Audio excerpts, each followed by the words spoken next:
Hi friends, welcome back to Harsikere Haran YouTube channel. ಸತತ 4 ತಿಂಗಳ ನಂತರ ಒಂದು ಬೈಕ್ ಟ್ಯಾಕ್ಸ್ಗೆ ಕೂಡ ಒಂದು ಇಯರಿಂಗ್ ಡೇಟ್ ಕೂಡ ಸಿಕ್ಕಿತ್ತು. ಅದು ಇವತ್ತು ಅಕ್ಟೋಬರ್ 11 ಮಂಗಳವಾರ. ಬಟ್ ಎಲ್ಲ ನಮ್ಮ 6 ಲಕ್ಷ ಕನ್ನಡಿಗರ ಬೈಕ್ ಟ್ಯಾಕ್ಸಿ ಏನು ಮಾಡ್ತಾಯಿದ್ರು ಕರ್ನಾಟಕದಲ್ಲಿ, ಇಷ್ಟು ಜನ ಸುಪ್ರೀಂ ಕೋರ್ಟ್ ಕಡೆ ಇವತ್ತು ನೋಡ್ತಾ ಇದ್ರು. ತುಂಬ ಆಸೆ ಆಗಿದ್ದರು ಕೂಡ ಇವತ್ತು ಏನಾದ್ರು ಒಂದು ಬೈಕ್ ಟ್ಯಾಕ್ಸ್ಗೆ ಬರುತ್ತಾ ಗ್ರೀನ್ ಸಿಗ್ನಲ್ ಅಂತ. ಬಟ್ ಇವರ ಆಸೆ ನಿರಾಸೆ ಆಗಿದೆ ಇವತ್ತು. ಬನ್ನಿ, ಏನಾಯಿತು ಸುಪ್ರೀಂ ಕೋರ್ಟಲ್ಲಿ ಬೈಕ್ ಟ್ಯಾಕ್ಸಿ ವಿಚಾರಣೆ ಅಂತ ಮಾತಾಡೋಕೆ ಮುಂಚೆ ಯಾರಾದರೂ ಫಸ್ಟ್ ಟೈಮ್ ನಮ್ಮ ಚಾನಲ್ ಸಬ್ಸ್ಕ್ರೈಬ್ ಮಾಡ್ಕೊಂಡೆ ನೋಡ್ತಾ ಇದ್ರೆ ದಯವಿಟ್ಟು ಸಬ್ಸ್ಕ್ರೈಬ್ ಮಾಡ್ಕೊಂಡು ವಿಡಿಯೋನ ವಾಚ್ ಮಾಡಿ. ನಿಮಗೋಸ್ಕರ bike taxi update every day ಇದೇ ಥರ ಕೊಡ್ತಾ ಇರ್ತೀವಿ. ಹಾಗೆ ಲೈಕ್ ಮಾಡಿ, ಶೇರ್ ಮಾಡಿ. ಇವತ್ತು ಸುಪ್ರೀಂ ಕೋರ್ಟಲ್ಲಿ ಹಿಯರಿಂಗ್ ಡೇಟ್ ಇತ್ತು. ಬೆಳಿಗ್ಗೆನ ನಾವು ಕೂಡ ವೆಯ್ಟ್ ಮಾಡ್ತಾಯಿದ್ವಿ, ಏನಾಗುತ್ತೆ ಹಿಯರಿಂಗ್ ಡೇಟ್ ಅಂತ. ಬಟ್ ಇವತ್ತು ಯಾವುದೇ ಥರ ಬೈಕ್ ಟ್ಯಾಕ್ಸಿ ಪರವಾಗಿ ವಿರೋಧವಾಗಿ ವಾದನೆ ಆಗಲಿಲ್ವಂತೆ. ಇವತ್ತು 100% ಬೈಕ್ ಟ್ಯಾಕ್ಸಿ ಚರ್ಚೆ ಆಗುತ್ತೆ ಅಂತ ಅಂದ್ಕೊಂಡಿದ್ರು. ಬಟ್ ಕಾರಣಾಂತರಗಳಿಂದ ಏನೋ ಇರ್ಬೋದು, ಬೇರೆ ಕೇಸ್ಗಳು ಜಾಸ್ತಿ ಇದ್ವು, ಇಲ್ಲ ಬೇರೆ ಮಗದೊಂದು ಏನು ರೀಸನ್ ಇತ್ತ ಗೊತ್ತಿಲ್ಲ, ಬೈಕ್ ಟ್ಯಾಕ್ಸಿ ವಿಚಾರಣೆನೇ ನಡೆದಿಲ್ಲ, ಮುಂದಕ್ಕೆ ಪೋಸ್ಟ್ಪೋನ್ ಆಯಿತು. ಅದು ಯಾವ ಡೇಟು ಅಂತ ಫೈನಲ್ ಫಿಕ್ಸ್ ಆಗಿಲ್ಲ. ಇದರಿಂದ ಸ್ವಲ್ಪ ನಿರಾಶೆ ಆಯಿತು ನಮ್ಮ ಎಲ್ಲ ರೈಡರ್ಗಳಿಗೆ. ಇವತ್ತು ಏನೋ ಒಂದು ಅಂದ್ಕೊಂಡಿದ್ರು ಬೈಕ್ ಟ್ಯಾಕ್ಸಿ ಬರ್ಬೋದು ಪರ್ಮಿಷನ್ ಅಂತ, ಬಟ್ ಆಗಿಲ್ಲ. ಇದರ ನಡುವೆ ಇವತ್ತು ಸೋಷಿಯಲ್ ಮೀಡಿಯಾದಲ್ಲಿ ನೋಡಿರ್ತಾರೆ ಎಲ್ಲರೂ, ಸಿಕ್ಕಾಬಟ್ಟೆ ಪೋಸ್ಟರ್ಗಳು ಹರಿದಾಡ್ತಿದ್ದಾವೆ. ಸುಪ್ರೀಂ ಕೋರ್ಟ್ ಬೈಕ್ ಟ್ಯಾಕ್ಸಿಗೆ ಪರ್ಮಿಷನ್ಗೆ ನಿರಾಕರಿಸಿದೆ, ಬೈಕ್ ಟ್ಯಾಕ್ಸಿಗೆ ಪರ್ಮಿಷನ್ ಕೊಟ್ಟಿಲ್ಲ, ಬೈಕ್ ಟ್ಯಾಕ್ಸಿ ಬ್ಯಾನ್ ಆಯಿತು, ಈ ಥರ ಕೆಲವೊಂದಿಷ್ಟು ಬೋಗಸ್ ಪೋಸ್ಟರ್ಗಳನ್ನ ಹಾಕ್ತಾ ಇದ್ದಾರೆ. ಬೈಕ್ ಟ್ಯಾಕ್ಸಿ ಬಗ್ಗೆ ವಿಚಾರಣೆನೇ ಆಗಿಲ್ಲ, ಏನು ಎತ್ತ ಅನ್ನೋದೇ ಆಗಿಲ್ಲ. ಆಲ್ರೆಡಿ ಇವತ್ತು ಬೈಕ್ ಟ್ಯಾಕ್ಸಿಯಲ್ಲಿ ನೆಗೆಟಿವ್ ಆಗಿ ಪೋಸ್ಟರ್ಗಳು. ಬೈಕ್ ಟ್ಯಾಕ್ಸಿ ಬಗ್ಗೆ ವಾದ ವಿವಾದ ನಡೆದಿಲ್ಲ, ಅದನ್ನು ಅದು ಹೆಂಗೆ ಬೈಕ್ ಟ್ಯಾಕ್ಸಿಗೆ ಸುಪ್ರೀಂ ಕೋರ್ಟ್ ಪರ್ಮಿಷನ್ನೇ ಕೊಟ್ಟಿಲ್ಲ, ಬ್ಯಾನ್ ಮಾಡ್ತು, ಈ ಥರ ಪೋಸ್ಟರ್ಗಳು ಇನ್ಸ್ಟಾಗ್ರಾಮಲ್ಲಿ ನೋಡಿ, ಯೂಟ್ಯೂಬಲ್ಲಿ ನೋಡಿ, ಫೇಸ್ಬುಕ್ಕಲ್ಲಿ ಎಲ್ಲ ಕಡೆ ಕೆಲವೊಂದಿಷ್ಟು ಜನ ಆಗ್ತಾ ಇದ್ದಾರೆ. ಇದೆಲ್ಲ ಸುಳ್ಳು, ಯಾರು ಏನು ಅಂದ್ಕೋಬೇಡಿ. ಬೈಕ್ ಟ್ಯಾಕ್ಸಿ ಬ್ಯಾನೂ ಆಗಿಲ್ಲ, ಬೈಕ್ ಟ್ಯಾಕ್ಸಿ ಬಗ್ಗೆ ವಿಚಾರಣೆನೂ ಆಗಿಲ್ಲ. ಹಂಗಾಗಿ ಬೈಕ್ ಟ್ಯಾಕ್ಸಿದು ಪೋಸ್ಟ್ಪೋನ್ ಆಗಿದೆ ಅಷ್ಟೇ. ಮುಂದಕ್ಕೆ ಸುಪ್ರೀಂ ಕೋರ್ಟಲ್ಲಿ ಇದ್ರ ಬಗ್ಗೆ ಯಾವುದೇ ಥರ ಚರ್ಚೆ ನಡೆದಿಲ್ಲ. ಸುಪ್ರೀಂ ಕೋರ್ಟೇನು ಬೈಕ್ ಟ್ಯಾಕ್ಸಿ ಮಾಡಬೇಡಿ, ನಾನು ಬ್ಯಾನ್ ಮಾಡಿದ್ದೀನಿ ಅಂತಲೂ ಹೇಳಿಲ್ಲ. ಕೆಲವೊಂದಿಷ್ಟು ಜನಗಳು ಆಗದಿರೋರು ಅವರವರೇ ಮಾತಾಡ್ಕೊತಿರೋದು. ಹಾಗಾಗಿ ಇದರೊಳಗೆ ಗೊತ್ತಿರಬೇಕು, ನಮ್ಮ ರಾಜ್ಯ ಸರ್ಕಾರ ಬೈಕ್ ಟ್ಯಾಕ್ಸಿನ ವಿರೋಧ ಪಡಿಸಿದೆ. ಅದಂತೂ ಬೆಳಿಗ್ಗೆನ ವಿಡಿಯೋ ಮಾಡಿ ಹಾಕಿದ್ದೀನಿ. ಯಾವುದೇ ಕಾರಣಕ್ಕೂ ನಾವು ನಮ್ಮ ಕರ್ನಾಟಕದಲ್ಲಿ ಬೈಕ್ ಟ್ಯಾಕ್ಸ್ಗೆ ಪರ್ಮಿಷನ್ ಕೊಡಲ್ಲ. ಇದು ಸುರಕ್ಷತೆ, ಒಂದು ಸೇಫ್ಟಿ ಇಟ್ಕೊಂಡು ನೋಡಿದ್ರೆ ನಮಗೆ ಸೇಫ್ಟಿ ಇಲ್ಲ. ಆಟೋಗೆ ಕ್ಯಾಬ್ಗೆ ಡಿಫೆಂಡ್ ಮಾಡಿದ್ರೆ ಬೈಕ್ ಸೇಫ್ಟಿ ಇಲ್ಲ, ಅದಕ್ಕೋಸ್ಕರ ಬೈಕ್ ಟ್ಯಾಕ್ಸ್ಗೆ ಕೊಡಲ್ಲ ಪರ್ಮಿಷನ್ನು. ಇನ್ಸೂರೆನ್ಸ್ ಬರಲ್ಲ, ಇದು ಟ್ರಾಫಿಕ್ ಸಮಸ್ಯೆ ಜಾಸ್ತಿ, ಇನ್ನು ಕೆಲವು ಏನಾನ ಅನೇಕ ರೀಸನ್ಗಳು ಕೊಟ್ಟು ಬೈಕ್ ಟ್ಯಾಕ್ಸಿ ಬೇಡ ಅಂತ ನಿರಾಕರಿಸಿದೆ. ಬಟ್ ಅದೇನೇ ನಿರಾಕರಿಸಿದ್ರೂ ಸುಪ್ರೀಂ ಕೋರ್ಟ್ ಎರಡೂ ಕಡೆ ವಾದನ ಸರಿಯಾಗಿ ತೂಗಿಬಿಟ್ಟೆ ಆನಂತರ ನ್ಯಾಯ ಕೊಡೋದು. ಹಂಗಾಗಿ ಕಾರಣಾಂತರಗಳಿಂದ ಇವತ್ತು ಸುಪ್ರೀಂ ಕೋರ್ಟಲ್ಲಿ ವಿಚಾರಣೆ ನಡೆದಿರೋ ಕಾರಣ ಇವತ್ತರ ನಾಳೆ ಇಲ್ಲ, ಇನ್ನೊಂದು ನೆಕ್ಸ್ಟ್ ವೀಕಲ್ಲಿ ಬಂದೇ ಬರುತ್ತೆ ಇನ್ನೊಂದು ಹಿಯರಿಂಗ್ ಡೇಟು. ಯಾಕಂದರೆ ಎಷ್ಟೋ ನಮ್ಮ ಹೈಕೋರ್ಟಲ್ಲಿ ಹಿಯರಿಂಗ್ ಡೇಟ್ ಕೊಡ್ತಾಯಿದ್ರು, ಆ ಡೇಟ್ಗಳಲ್ಲಿ ನಡೀತಾನೆ ಇರಲಿ ಹಿಯರಿಂಗ್ ಡೇಟ್ ಬೈಕ್ ಟ್ಯಾಕ್ಸಿ ವಿಚಾರಣೆ. ಯಾಕಂದರೆ ಈವ್ನಿಂಗ್ ಟೈಮಲ್ಲಿ ತೊಗೊಂಡವ್ರು ಒಂದು 4:30 ಇಲ್ಲ 5 o'clock ತೊಗೊಂಡು ಒಂದು ಹಾಫ್ ಆನ್ ಅವರಲ್ಲಿ ಇದ್ರ ಬಗ್ಗೆ ಡಿಸ್ಕಸ್ ಮಾಡೋರು. ಅದು ಟೈಮ್ ಸಿಕ್ಕಿದ್ರೆ ಮಾಡ್ತಾಯಿದ್ರು, ಟೈಮ್ ಸಿಕ್ಕಿರೋದು ಮತ್ತೆ ಮುಂದಕ್ಕೆ ಪೋಸ್ಟ್ಪೋನ್ ಆಗ್ತಾಯಿತ್ತು. ಹಂಗಾಗಿ ಇವತ್ತು ಸುಪ್ರೀಂ ಕೋರ್ಟಲ್ಲೂ ಹಂಗೆ ಆಗಿರುತ್ತೆ. ಬೇರೆ ಬೇರೆ ಕೇಸ್ ಜಾಸ್ತಿ ಇರ್ತಿದ್ದ ಕಾರಣ ಏನೋ ಬೈಕ್ ಟ್ಯಾಕ್ಸಿ ವಿಚಾರಣೆ ಮಾಡೋಕ್ಕಾಗಿಲ್ಲ. ನೆಕ್ಸ್ಟ್ ಮುಂದೆ ಇನ್ನೊಂದು ಡೇಟ್ ಕೂಡ ಹಾಕಿರ್ತಾರೆ, ತೊಂದರೆ ಇಲ್ಲ. ಇವತ್ತೆಲ್ಲ ನಾಳೆ ಬರುತ್ತೆ, ಸ್ವಲ್ಪ ವೆಯ್ಟ್ ಮಾಡಬೇಕು. ಇದ್ರ ಮಧ್ಯೆ ಈಗ ಬೈಕ್ ಟ್ಯಾಕ್ಸಿ ಮಾಡಬೇಕಾ ಬಿಡಬೇಕಂತ ಸುಮಾರು ಜನ ಹುಡುಗರು ಗೊಂದಲ ಕಾಡ್ತಾ ಇದೆ. ಈಗ ಏನು ಹೇಳೋಕ್ಕಾಗಲ್ಲ, ಯಾಕೆಂದರೆ ಇವಾಗ ಆಲ್ರೆಡಿ ಆಟೋದವ್ರು ಹಿಡಿತಾ ಇದ್ದಾರೆ. ಆಟೋದವ್ರಿಗೆ ಹಿಡಿಯೋಕ್ಕೆ ಪರ್ಮಿಷನ್ ಇಲ್ಲ, ಅದು ನಿಮಗೆ ಗೊತ್ತು. ಯಾರು ಬೈಕ್ ಟ್ಯಾಕ್ಸಿ ಮಾಡೋರನ್ನ ಆಟೋದವ್ರು ಹಿಡಿಯೋಕ್ಕೆ ಪರ್ಮಿಷನ್ ಇಲ್ಲ. ಆಟೋದವ್ರು ಹಿಡಿದ್ರೆ ನಿಮ್ಮ ಬೈಕ್ ಸೀಸ್ ಆಗುತ್ತೆ, ಫೈನ್ ಕೂಡ ಹಾಕ್ತಾರೆ. ವೈಟ್ ಬೋರ್ಡಲ್ಲಿ ಅಂತ ಬೈಕ್ ಟ್ಯಾಕ್ಸಿ ಮಾಡೋಂಗಿಲ್ಲ ಅಂತ ಅನೌನ್ಸ್ ಆಗೋಗಿದೆ ಅಫಿಷಿಯಲಾಗಿ. ಇದ್ರ ಮಧ್ಯೆ ಸುಮಾರು ಜನ ಇನ್ನೂ ಮಾಡ್ತಾ ಇದ್ದಾರೆ. ಇದು ಸ್ವಲ್ಪ ಡೇಂಜರ್ ಝೋನು, ಯಾಕೆಂದ್ರೆ ನೀವು ಬೈಕ್ ಟ್ಯಾಕ್ಸಿ ಮಾಡ್ತಿದ್ದೀರ ವೈಟ್ ಬೋರ್ಡಲ್ಲಿ ಅಂದರೆ ನೀವು ಡೇಂಜರ್ ಝೋನಲ್ಲಿ ಇದ್ದೀರಿ ಅಂತ ಅರ್ಥ. ಯಾವಾಗ ಏನು ಬೇಕಾದ್ರೂ ಆಗ್ಬೋದು, ನಿಮ್ಮ ಬೈಕಾರ ಸೀಸ್ ಆಗ್ಬೋದು, ನಿಮಗೆ ಪೆನಾಲ್ಟಿ ಆಗ್ಬೋದು, ಮಗದೊಂದು ಏನು ಬೇಕಾದ್ರೂ ಆಗ್ಬೋದು. ಹಂಗಾಗಿ ಹುಷಾರಾಗಿರ್ಬೇಕಾಗತ್ತೆ ನೀವು. ಇಲ್ಲಿ ನಾವು ಯಾವ ಇದಕ್ಕೆ ಪ್ರಮೋಷನ್ ವಿಡಿಯೋ ಮಾಡ್ತಿಲ್ಲ, ನೀವು ಮಾಡಿ ಅಂತ ನಾವು ಏನು ಹೇಳ್ತಾ ಇಲ್ಲ. ಒಟ್ಟಾರೆ ನಮ್ಮ ರೈಡರ್ಸ್ಗೆ ಹೇಳ್ತಾ ಇರೋದು, ಬೈಕ್ ಟ್ಯಾಕ್ಸಿ ಮಾಡೋರು ಕಷ್ಟದಲ್ಲಿದ್ದೀರಾ ಅಂತ ಗೊತ್ತು ನಮಗೂ, ಆದರೆ ಮಾಡಬೇಡಿ ಅಂತ ನಾನು ಹೇಳಲ್ಲ, ಮಾಡಿ ಅಂತ ನಾನು ಹೇಳಲ್ಲ. ನಿಮ್ಮ ಒಪಿನಿಯನ್ ನಿಮಗೆ ಬಿಟ್ಟಿದ್ದು. ಏಕೆಂದರೆ ಇಲ್ಲಿ ನಾವೇನು RTO ಅಧಿಕಾರಿಗಳಲ್ಲ, ಇಲ್ಲ ಒಂದು ರಾಪಿಡೋ ಕಂಪ್ನಿ ಎಂಪ್ಲಾಯಿಗಳಲ್ಲ, ಯಾರೂ ಅಲ್ಲ. ನಾವು ನಿಮ್ಮ ಥರ ಒಬ್ಬರು ವರ್ಕರ್ ಮಾಡೋರು, ಡ್ಯೂಟಿ ಮಾಡೋರು, ಬೈಕ್ ಟ್ಯಾಕ್ಸಿ ಮಾಡೋರು. ಒಂದು ಕಾಲದಲ್ಲಿ ಮಾಡ್ತಾಯಿದ್ದು, ಬಟ್ ಇವಾಗ ಮಾಡ್ತಾಯಿಲ್ಲ, ಬೇರೆ ಕೆಲಸಗಳು ಮಾಡ್ತಾಯಿದ್ವಿ. ಇದರಿಂದ ನಾವು 4 ಸಣ್ಣ ಸಂಪಾದನೆ ಮಾಡಿದ್ದೀವಿ, 3 ತನ್ನ ತಿಂದಿದ್ದೀವಿ. ಅದಕ್ಕೋಸ್ಕರ ಏನೋ ನಮ್ಮ ರೈಡರ್ಗೆ ಹೆಲ್ಪ್ ಆಗಲಿ ಅಂತವ ಕೆಲವೊಂದು ಮಾಹಿತಿಗಳನ್ನ ತಿಳಿಸ್ತಾ ಇರ್ತೀವಿ. ಇದೇ ಹಿಡ್ಕೊಂಡು ಕೆಲವರು ಬೈಕ್ ಟ್ಯಾಕ್ಸಿಗೆ ಬಗೆಟ್ ಹಿಡಿತೀಯಾ, ಕಮಿಷನ್ ತಾಂತೀಯಾ, ಅವು ಇವು ಅಂತ ಏನೇನೋ ಮಾತಾಡ್ತಾರೆ. ಏನೋ ಮಾತಾಡ್ಕೊಳ್ಳಿ, ಅದು ಅವ್ರವ್ರಿಗೆ ಬಿಟ್ಟಿದ್ದು, ನಾವೇನು ಅಂತ ನಮಗೆ ಮಾತ್ರ ಗೊತ್ತು. ಹಂಗಾಗಿ ನಮ್ಮ ರೈಡರ್ಗಳಿಗೆ ಹೇಳೋದಿಷ್ಟೇ, ನಾನು ಬೈಕ್ ಟ್ಯಾಕ್ಸಿ ಮಾಡಿ ಅಂತಲೇ ಹೇಳಲ್ಲ, ಮಾಡಬೇಡಿ ಅಂತಲೇ ಹೇಳಲ್ಲ. ನಿಮ್ಮ ಕಷ್ಟ ಹೆಂಗಿದಾವೋ ನೀವೇ ರಿಸ್ಕ್ ತಗೊಂಡು ಮಾಡ್ತಾಯಿದ್ದೀರಾ, ನಿಮಗೆ ಬಿಟ್ಟಿದ್ದು. ಹಾಗಾಗಿ ನೆಕ್ಸ್ಟ್ ವೀಡಿಯೋದಲ್ಲಿ ಇದ್ರ ಬಗ್ಗೆ ಒಂದು ಮಾಹಿತಿನ ಕೊಡ್ತೀನಿ. ಬಟ್ ಇವತ್ತು ಹೈಕೋರ್ಟಲ್ಲಿ ಇಷ್ಟು ನಡೆದಿದೆ ವಿಚಾರಣೆ, ಎಲ್ಲರೂ ಕೂಡ ಇದೇ ಒಂದು ಖುಷಿಯಾಗಿದ್ದರು. ಇವತ್ತು ಬೈಕ್ ಟ್ಯಾಕ್ಸಿಗೆ ಅಟ್ಲೀಸ್ಟ್ ಏನಾದ್ರು ಒಂದು ಟೆಂಪ್ರವರಿಗಾದ್ರು ಏನಾದ್ರು ಒಂದು ಮಾಹಿತಿ ಬರುತ್ತಾ, ಸದ್ಯದ ಮಟ್ಟಿಗೆ ಬೈಕ್ ಟ್ಯಾಕ್ಸಿ ಮಾಡ್ತಾಯಿರಿ. ಇನ್ನು ಸ್ವಲ್ಪ ದಿನ ಬಿಟ್ಬಿಟ್ಟು ಏನಾದ್ರು ಅದಕ್ಕೆ ಎಲ್ಲೋ ಬೋರ್ಡು ಪಾಲಿಸಿ ಬಂದರೆ ಕನ್ವರ್ಟ್ ಮಾಡಿ ಒಂದು 3 ತಿಂಗಳು ಟೈಮ್ ತೊಗೊಳ್ಳಿ ರಾಜ್ಯ ಸರ್ಕಾರ.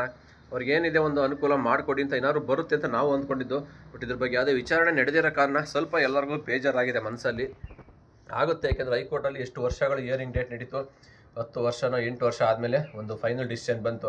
ಇನ್ನು ಸುಪ್ರೀಂ ಕೋರ್ಟ್ ಅಂದಮೇಲೆ ಗೊತ್ತು ಇದಕ್ಕಿಂತ ದೊಡ್ಡ ಇಲ್ಲಿ 1000 ಕೇಸ್ ಇದ್ದರೆ ಅಲ್ಲಿ 1,00,000 ಕೇಸ್ ಇರ್ತವೆ.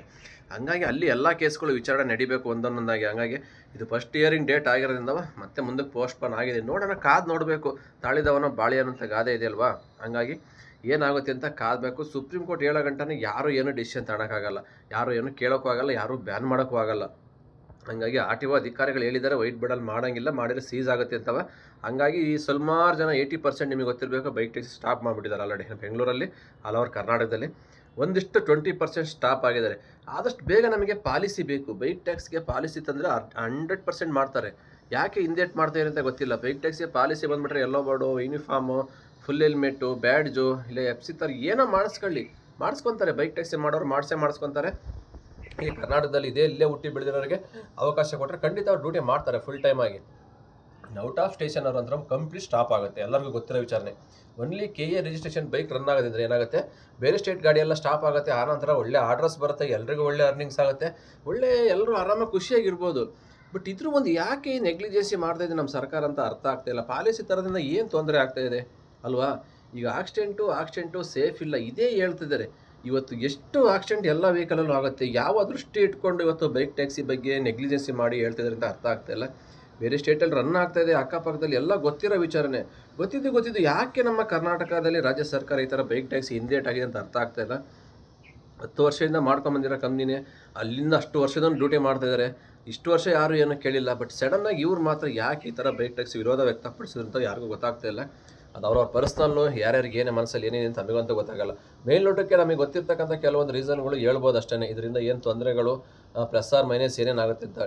Final end of the day ಅಂತ ಫೈನಲ್ ಬಂದರೆ ಬೈಕ್ ಟ್ಯಾಕ್ಸಿಯಿಂದ ಯೂಸ್ ಆಗೋದೇ ಜಾಸ್ತಿ ಇದೆ ಹೊರತು ನಷ್ಟ ಆದರೆ ಕಮ್ಮಿನೇ. ಇದರಿಂದ ಎಷ್ಟೋ ಪಬ್ಲಿಕ್ಸು ಪ್ರತಿನಿತ್ಯ ಬೈಕ್ ಟ್ಯಾಕ್ಸಿಲಿ 100 ರೂಪಾಯಿ 250 ರೂಪಾಯಿ ಕೊಟ್ಟು ಹೋಗತಕ್ಕಂಥ ಜಾಗಕ್ಕೆ 50 ರೂಪಾಯಿ ಓಡಾಡ್ತಾಯಿದ್ರು. ಇವಾಗ ಬೈಕ್ ಟ್ಯಾಕ್ಸಿ ಬ್ಯಾನ್ ಆದಾಗಿಂದ ಎಷ್ಟು ಕಷ್ಟ ಆಗ್ತಾಯಿದೆ ಅಂದರೆ ಅವ್ರಿಗೆ ಹೇಳ್ಕೊಂಡಂಗಿಲ್ಲ ಬಿಡೋಂಗಿಲ್ಲ ಅಂಥ ಒಂದು ಪರಿಸ್ಥಿತಿಲಿದ್ದಾರೆ ಎಲ್ಲ ಪಬ್ಲಿಕ್ಸ್ ಕೂಡ ಇನ್ಕ್ಲೂಡು. ಈಗ ಆಟೋ ಬುಕ್ ಮಾಡಿದರೆ ಆನ್ ಟೈಮಿಗೆ ಅವು ಸಿಕ್ಕಲ್ಲ. ಹೆವಿ ರೈಡ್ ಇರುತ್ತೆ, ಮಾರ್ನಿಂಗ್ ಟೈಮ್, ಆಫೀಸ್ ಟೈಮ್, ಎಲ್ರಿಗೂ ಗೊತ್ತು. ಒಂದು ಕಡೆ ಟ್ರಾಫಿಕ್ ಜಾಮು, ಆರ್ಡ್ರ್ ಜಾಸ್ತಿ, ಆಟೋಗಳು ಸಿಗಲ್ಲ, ಕ್ಯಾಬ್ ಸಿಗಲ್ಲ. ಬೈಕ್ ಟ್ಯಾಕ್ಸಿಲಿ ಏನೋ ಒಂದು 10 ಕಿಲೋಮೀಟ್ರಿಗೆ ಅಂದರೆ 100 ರೂಪಾಯಿಗೆ ಹೋಗ್ತಾಯಿದ್ರು. ಅದೇ ಆಟೋ ಬುಕ್ ಮಾಡಿರೋ 10 ಕಿಲೋಮೀಟ್ರಿಗೆ 200ರಿಂದ 250 ರೂಪಾಯಿ, 300 ರೂಪಾಯಿ ಬರುತ್ತೆ. ಎರಡೂ ಕಡೆ ಹೋಗಿ ಬರೋದಕ್ಕಿಂತ ಅಮೌಂಟ್ನ ಒಂದೇ ಕಡೆಗೆ ಕೊಡಬೇಕಲ್ಲ ಅಂತ ಅವರು ಎಷ್ಟು ಯೋಚನೆ ಮಾಡ್ತಾರೆ. ಎಲ್ಲರ ಹತ್ರನೂ ವೆಹಿಕಲ್ಸ್ ಇರೋಲ್ಲ, ಕೆಲವರು ಬೇರೆ ಸ್ಟೇಟಿಂದ ಬಂದಿರ್ತಾರೆ, ವೆಹಿಕಲ್ಸ್ ತಗೊಂಡು ದುಡ್ಡಿರಲ್ಲ, ಲಕ್ಷಾಂತರ ರೂಪಾಯಿ ಕೊಟ್ಟು. ಇಂಥರೆಲ್ಲ ಬೈಕ್ ಟ್ಯಾಕ್ಸಿನ ಯೂಸ್ ಮಾಡ್ತಾಯಿದ್ರು, ತುಂಬ ಬೆನಿಫಿಟ್ ಆಗ್ತಾಯಿತ್ತು. ಎವ್ರಿ ಡೇ ಬೆಂಗಳೂರಲ್ಲಿ 2.5 ಲಕ್ಷ ಬೈಕ್ ಟ್ಯಾಕ್ಸಿ ಬುಕ್ಕಿಂಗ್ ಆಗ್ತಾಯಿತ್ತು. ಇಷ್ಟು ಬುಕ್ಕಿಂಗ್ ಇವಾಗ ಕಮ್ಮಿ ಆಗಿದೆ. ಇದರಿಂದ ಈ ಬುಕ್ಕಿಂಗ್ ಎಲ್ಲ ಆಟೋ ಆ್ಯಂಡ್ ಕ್ಯಾಬ್ ಅವರು ಕೊಡೋಕ್ಕಾಗತ್ತಾ ಸರ್ವಿಸ್ ಪಬ್ಲಿಕ್ಕಿಗೆ? ಖಂಡಿತ ಆಗಲ್ಲ. ಅವ್ರಿಗೆ ಬರೋ ಆರ್ಡ್ರ್ ಮಾಡೋಕ್ಕೆ ಅವ್ರಿಗೆ ಟೈಮ್ ಸಿಗ್ತಿರಲ್ಲ. ಅಂಥದ್ರಲ್ಲಿ ಇನ್ನೂ 2.5 ಲಕ್ಷ ಆರ್ಡ್ರ್ ಎಕ್ಸ್ಟ್ರಾ ಆ್ಯಡ್ ಆದರೆ ಹೆಂಗೆ ಕೊಡೋಕ್ಕಾಗುತ್ತೆ ಸರ್ವಿಸು? ಇದರಿಂದ ಪಬ್ಲಿಕ್ಕು ಕೂಡ ತುಂಬ ನಷ್ಟ ಆಗಿದೆ, ರೈಡರ್ಗಳಿಗೂ ತುಂಬ ನಷ್ಟ ಆಗಿದೆ. ರೈಡರ್ಗಳೇ ಶ್ರೀಮಂತರು ಯಾರಿಲ್ಲ, ಎಲ್ಲ ಬಡವ್ರನ್ನೇ. ಅವ್ರು ಹೊಟ್ಟೆ ಮೇಲೆ ಹೊಡೆದಂಗೆ ಆಯಿತು, ಅವ್ರು ಅನ್ನನ ಕಿತ್ಕೊಂಡಂಗೆ ಆಯ್ತು ರಾಜ್ಯ ಸರ್ಕಾರ. ಆದಷ್ಟು ಬೇಗ ಒಂದು ಯೋಚನೆ ಮಾಡಿ ಬೈಕ್ ಟ್ಯಾಕ್ಸಿಗೆ ಒಂದು ಫೈನಲ್ ಡಿಸಿಷನ್ ಅಂತ ಬಂದರೆ ಎಲ್ಲರೂ ನೆಮ್ಮದಿಯಾಗಿ ಕೆಲಸ ಮಾಡ್ತಾರೆ. ಇದೇ ಥರ ಡೇಟ್ಗಳು ಮುಂದಕ್ಕೆ ಹಾಕೊಂಡು ಹೋಗ್ತಾಯಿದ್ರೆ ತುಂಬ ಕಷ್ಟ. ಬೈಕ್ ಟ್ಯಾಕ್ಸಿ ಮಾಡಬೇಕು ಮಾಡಿ ಅಂತಲೂ ಯಾರು ಹೇಳ್ತಾಯಿಲ್ಲ, ಮಾಡೋಕ್ಕೂ ಆಗ್ತಾಯಿಲ್ಲ. ಅಂಥ ಸಿಚುವೇಶನ್ ಇದೆ. ರೈಡರ್ಗಳು ಮಾಡ್ಕೊಂಡವ್ರು ಎಲ್ಲಿಯಾರು ಒಂದು ಜಾಗದಲ್ಲಿ ಸಿಗಾಕೊಂಡ್ಬಿಡ್ತಾರೆ. ನೀವು ಬೆಳಿಗ್ಗಿಂದ ಸಂಜೆವರೆಗೂ ಬೈಕ್ ಟ್ಯಾಕ್ಸಿ ಮಾಡ್ತಾಯಿರ್ತಾರೆ, ಎಲ್ಲೋ ಒಂದು ಜಾಗದಲ್ಲಿ ಆಟೋ ಹಿಡಿದೇ ಹಿಡಿತಾರೆ, ಎಲ್ಲೂ ತಪ್ಪಿಸ್ಕೊಂಡು ಓಡೋಕ್ಕಾಗಲ್ಲ. ಯಾಕೆಂದರೆ ನೀವೆಲ್ಲ ಮೊಬೈಲ್ ಸ್ಟ್ಯಾಂಡ್ ಹಾಕೊಂಡು ಲೊಕೇಶನ್ ಹಾಕೊಂಡು ಹೋಗ್ತಾ ಇರ್ತೀರ, ಹಿಂದೆಗಡೆ ಕಸ್ಟಮರ್ ಕ್ಯಾಪ್ ಹೆಲ್ಮೆಟ್ ಕೊಟ್ಟಿರ್ತೀರ. ಹಿಂಗಾಗಿ ನೀವು ಮಾಡ್ತಿರೋದು ಬೈಕ್ ಟ್ಯಾಕ್ಸಿ ಅಂತ ಯಾರನ್ನು ನೋಡಿದ್ರು, ಒಬ್ಬ ಪಬ್ಲಿಕ್ಸ್ ಇರ್ಬೋದು, ಆಟೋ ಅಧಿಕಾರಿಗಳು, ಆಟೋದವ್ರು ಯಾರು ನೋಡಿದ್ರು ಕಂಡುಹಿಡಿದ್ಬಿಡ್ತಾರೆ ನೀವು ಬೈಕ್ ಟ್ಯಾಕ್ಸಿನೇ ಮಾಡ್ತಿರೋದು ಅಂತ. ಹಂಗಾಗಿ ಬೈಕ್ ಟ್ಯಾಕ್ಸಿ ಮಾಡೋದು ನೀವು ತುಂಬ ಕಷ್ಟ. ನೀವು ಮಾಡೋಕ್ಕೆ ಹೋದರೆ ಸಿಗಾಕೊಳ್ತೀರ. 50 ರೂಪಾಯಿ 100 ರೂಪಾಯಿಗೆ ಸಂಪಾದನೆ ಮಾಡೋಕ್ಕೆ ಹೋಗಿ ನಿಮ್ಮ ಗಾಡಿ ಹೋದರೆ ತುಂಬ ಕಷ್ಟ. ಅವತ್ತಿದ್ದೂ ಅದೇ ಹೇಳ್ತಿದ್ದೀನಿ, ಬೈಕ್ ಟ್ಯಾಕ್ಸಿ ಮಾಡೋದು ಬಿಟ್ಟು ಬೇರೆ ಯಾವ್ದಾದ್ರು ಮಾಡ್ಕೊಳ್ಳಿ. ಪೋರ್ಟ್ರ್ ಇದೆ, ರ್ಯಾಪಿಡೋದಲ್ಲಿ ಪಾರ್ಸಲ್ ಡೆಲಿವರಿ ಇದ್ದಾವೆ, ಅಂಕಲ್ ಡೆಲಿವರಿ, ಫುಡ್ ಡೆಲಿವರಿ, ಈ ಥರ ಇದ್ದಾವೆ. ಇವು ಮಾಡ್ಕೊಳ್ಳಿ. ಏನೋ ಸಂಪಾದನೆ ಸ್ವಲ್ಪ ಕಮ್ಮಿ ಆಗುತ್ತೆ, ಏನು ಮಾಡೋಕ್ಕಾಗಲ್ಲ. ಯಾಕಂದರೆ ಸಿಚುವೇಶನ್ ಆ ಥರ ಕ್ರಿಟಿಕಲ್ ಆಗಿದೆ ಇವಾಗ. ಹಾಗಾಗಿ ನೀವು ಬೈಕ್ ಟ್ಯಾಕ್ಸಿನೇ ಮಾಡ್ತೀವಿ, ನಮಗೆ ಇದು ಬಿಟ್ಟರೆ ವಿಧಿ ಇಲ್ಲ ಅಂತ ಮಾಡ್ಕೊಂಡು ಕೂತ್ಕೊಂಡ್ರೆ ಒಂದು ಟೈಮಲ್ಲಿ ನಿಮ್ಮದು ಬೈಕ್ ಸೀಸ್ ಆದರೆ ಏನು ಮಾಡ್ತೀರಾ? ಒಂದೇ ಸಲ 15-20 ಸಾವಿರ ಪೆನಾಲ್ಟಿ ಹೇಳ್ತಿರ್ತೀರಾ, ಕಟ್ಟಿ ಹಾಕಿರಿ. ಅದಕ್ಕೆ ಹೇಳ್ತಿರೋದು ನಾನು ಅವತ್ತಿಂದನೂ, ನನ್ನ ಪ್ರಕಾರ ನೀವು ಬೈಕ್ ಟ್ಯಾಕ್ಸಿ ಮಾಡೋದು ಡೇಂಜರ್ ಝೋನು, ಕಷ್ಟ ಇದೆ. ತಪ್ಪಿಸ್ಕೊಂಡು ಸುಮ್ಮನೆ ಪ್ರತಿನಿತ್ಯ ಆಟೋರದವ್ರ ಕೈಲಿ ಸಿಗಾಕೊಂಡು ಕಿರಿಕಿರಿ ಅನುಭವಿಸ್ಕೊಂಡು ಜಗಳಾಡ್ಕೊಂಡು ಕುತ್ಕೊಳಕ್ಕಾಗಲ್ಲ. ನೆಮ್ಮದಿಯಾಗಿರಬೇಕು ಇರೋವಷ್ಟೇ ಸಹ. ಹಾಗಾಗಿ ಬೈಕ್ ಟ್ಯಾಕ್ಸಿಗೆ ಫೈನಲ್ ರಿಸಲ್ಟ್ ಬರೋ ಗಂಟ ಸುಪ್ರೀಂ ಕೋರ್ಟಲ್ಲಿ ಯಾರೂ ಮಾಡೋಕ್ಕೆ ಹೋಗಬೇಡಿ. ಕಷ್ಟ ಇದೆ, ನಾವು ಮಾಡಲೇಬೇಕು ಅನ್ನೋರು ನಿಮಗೆ ಬಿಟ್ಟಿದ್ದು. ಇದಕ್ಕೆ ಮೇಲೆ ನಾವೇನು ಹೇಳೋಕ್ಕಾಗಲ್ಲ. ಹಂಗಾಗಿ ಇಷ್ಟು ಹೇಳ್ತಾರೆ. ನೆಕ್ಸ್ಟ್ ನೋಡೋಣ, ಡೇಟ್ ಯಾವಾಗ ಬರುತ್ತೆ, ಹಿಯರಿಂಗ್ ಡೇಟ್ ಗೊತ್ತಿಲ್ಲ. ಅದು ನೆಕ್ಸ್ಟ್ ಬಂದರೆ ಅದ್ರ ಬಗ್ಗೆ ಖಂಡಿತ ಅಪ್ಡೇಟ್ ಕೊಡ್ತೀನಿ. ಇಷ್ಟು ಹೇಳ್ತಾ ವಿಡಿಯೋ ಇಲ್ಲಿಗೆ ಮುಗಿಸ್ತಾ ಇದ್ದೀನಿ. ಮತ್ತೆ ಸಿಗ್ತೀನಿ ಮುಂದಿನ ವಿಡಿಯೋದಲ್ಲಿ. ಅಲ್ಲಿವರೆಗೂ take care, bye bye, have a nice day. ಜೈ ಹಿಂದ್, ಜೈ ಕರ್ನಾಟಕ ಮಾತೆ.